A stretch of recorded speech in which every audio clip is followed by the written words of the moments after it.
And I tried hard to be proud of my service, but all I could feel was shame. And racism could no longer mask the reality of the occupation. These were people, these were human beings. I've since been plagued by guilt anytime I see an elderly man, like the one who couldn't walk, who we rolled onto a stretcher and told the Iraqi police to take him away. I feel guilt anytime I see a mother with her children, like the one who cried hysterically and screamed that we are worse than Saddam as we forced her from her home. I feel guilt anytime I see a young girl, like the one I grabbed by the arm and dragged into the street. We were told we were fighting terrorists. The real terrorist was me, and the real terrorism is this occupation.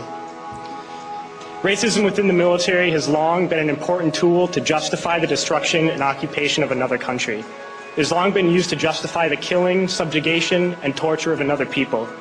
Racism is a vital weapon employed by this government. It is a more important weapon than a rifle, a tank, a bomber, or a battleship. It is more destructive than an artillery shell, or a bunker buster, or a Tomahawk missile.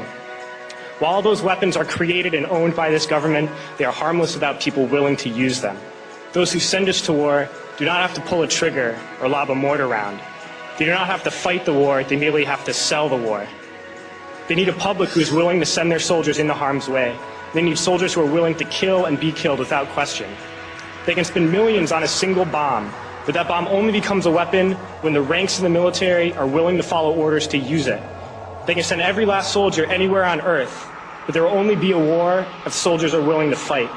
And the ruling class, the billionaires who profit from human suffering, care only about expanding their wealth, controlling the world economy. Understand that their power lies only in their ability to convince us that war, oppression, and exploitation is in our interest. They understand that their wealth is dependent on their ability to convince the working class to die to control the market of another country. And convincing us to kill and die is based on their ability to make us think that we are somehow superior. Soldiers, sailors, Marines, airmen have nothing to gain from this occupation. The vast majority of people living in the U.S. have nothing to gain from this occupation. In fact, not only do we have nothing to gain, but we suffer more because of it. We lose limbs, endure trauma, and give our lives. Our families have to watch flag-draped coffins lowered into the earth. Millions in this country without health care, jobs, or access to education must watch this government squander over $450 million a day on this occupation.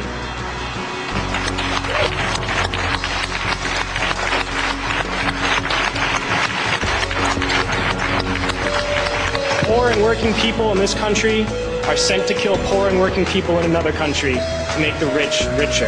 And without racism, soldiers would realize that they have more in common with the Iraqi people than they do with the billionaires who send us to war.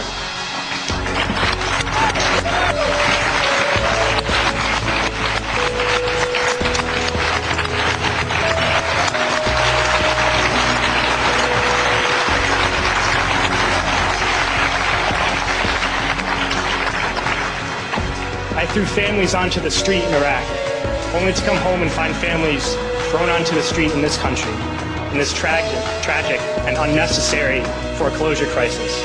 We need to wake up and realize that our real enemies are not in some distant land. They're not people whose names we don't know and cultures we don't understand. The enemy is people we know very well and people we can identify. The enemy is a system that wages war when it's profitable. The enemy is the CEOs who lay us off from our jobs when it's profitable. It's the insurance companies who deny us health care when it's profitable. It's the banks who take away our homes when it's profitable. Our enemy is not 5,000 miles away. They are right here at home. If we organize and fight with our sisters and brothers, we can stop this war, we can stop this government, and we can create a better world.